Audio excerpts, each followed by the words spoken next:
हम बड़े मजबूत दिखेंगे। और वो बड़ी बेवकूफ़ी होती है, क्योंकि जो इंसान रोना नहीं जानता वो हंस भी नहीं सकता है, या जो इंसान रो नहीं सकता अपने गमों को जब आप निकालने की इतना अंदर कलेजा नहीं है कि भाई हम दुनिया के सामने रो सके, तो हंसोगे क्या, एंजॉय क्या करोगे लाइफ में? मेरा तो एकदम सिंपल सा कंसेप्ट है। तो अगर रोना आ रहा है तो प्लीज़ रोइए। तो अगर जो लोग आंसू के बेग को मतलब रोने को रोकते हैं, आंसू को रोकते हैं, तो वहाँ पर बहुत बड़ी प्रॉब्लम होती है। वहाँ पर क्या क्या हो जाता है, और अधिकतर रोना कब आता है, जब इंसान बहुत दुखी होता है या उसके आसपास कुछ सराउंडिंग में दुख होता है, या जिसकी वजह से बहुत परेशान होता है तो रोता है। मीन्स उसके थ्रू, आपके आंसू के थ्रू, आपके जो भी नेगेटिव टॉक्सिक थॉट प्रोसेस हैं वो आपके आंसू थ्रू निकल जाते हैं। तो आंसू बहुत ज़्यादा कह सकते हो वरदान है, लेकिन बहुत सारे लोग उसको बेग को रोक करके उसको, उस वरदान को भी छोड़ देते हैं।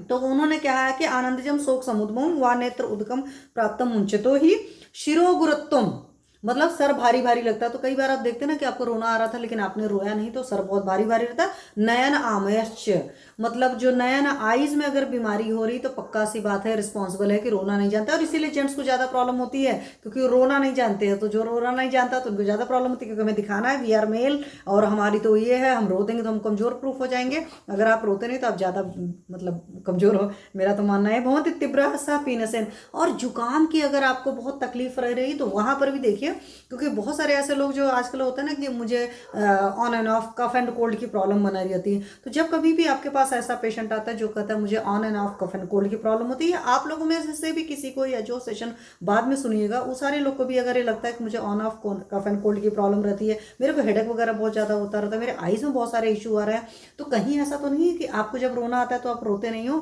क्योंकि हमें बड़ा सोफिस्टिकेटेड, बड़ा मजबूत सा बनना है। तो ठीक है, ये सारी चीजें सुश्रुत ने कहा। चरक जी ने कहा है हृदय रोग, अगर कार्डियक पेशेंट आ रहा है, अगर आपको कार्डियक इशू हो रहे हैं तो वहां पर भी न रोना है। और शायद यही वजह है कि आजकल के लोगों को हार्ट डिसीज ज्यादा हो रहा है, क्योंकि आजकल के लोग रोना भूल गए हैं। हम रोएंगे नहीं जी, इस तरह की है। अरुचि हो जाती है, खाने पीने की चीजों में आपको फ्लेवर नहीं आता, भ्रम होता है, आप कंफ्यूज टाइप के रहते हो। तो जो लोग रोना नहीं जानते वो लोग कंफ्यूज भी बहुत रहते हैं। रोना नहीं जानते मतलब कि आंसू आ रहा है तब पर भी रोने को, उस आंसू के बेग को धारण कर रहे हैं, होल्ड कर रहे हैं। रोना नहीं जानते मतलब दैट इज दिस। या आप कहोगे कि मैम करें बेवजह निकालना, मैं बेवजह निकालने की बात नहीं है। हमारा आयुर्वेद शास्त्र हमेशा कहता है न किसी चीज को बेवजह निकालना, न बेवजह रखना अंदर है। जब जो निकलना चाहता है उसको निकलने दीजिए, जब जो रहना चाहता है उसको रखिए। और खास करके शारीरिक जितने भी अर्जेस होते हैं उनको निकाला जाता है जब निकलना चाहते हैं। और जो मानसिक होते हैं, मतलब जैसे में गुस्सा उस्सा आया होता है तो उसको हमें थोड़ा सा अपनी सांसों को ठीक करके उनको कंट्रोल रखना, उनको बेवजह चिल्लाना नहीं होता है, क्योंकि मानसिक के साथ में ये।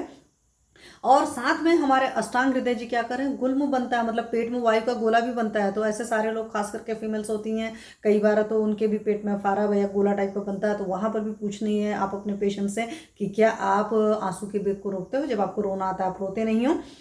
मन्या स्तंभ, अगर आपकी जो मन्या है या गर्दन में या नेक में स्टिफनेस वगैरह की बहुत सारे लोग तकलीफ करते हैं कि बात बताते हैं, चाहे सर्वाइकल बताएं चाहे जो बताएं, वहां पर भी पूछिए कि वैसे वही भी। अगर आपको कुछ नहीं समझ में आ रहा तो सिंपल से अर्जेस तो याद ही रहते हैं, किस ये नहीं याद रहेगा ना किसकी वजह से क्या हो रहा था, तो वहां पर क्रिस्टल क्लियर पूछिए कि आपके नेचुरल अर्जेस में आप किस अर्ज को होल्ड करते हो, किस अर्ज को बेवजह सप्रेस करते हो।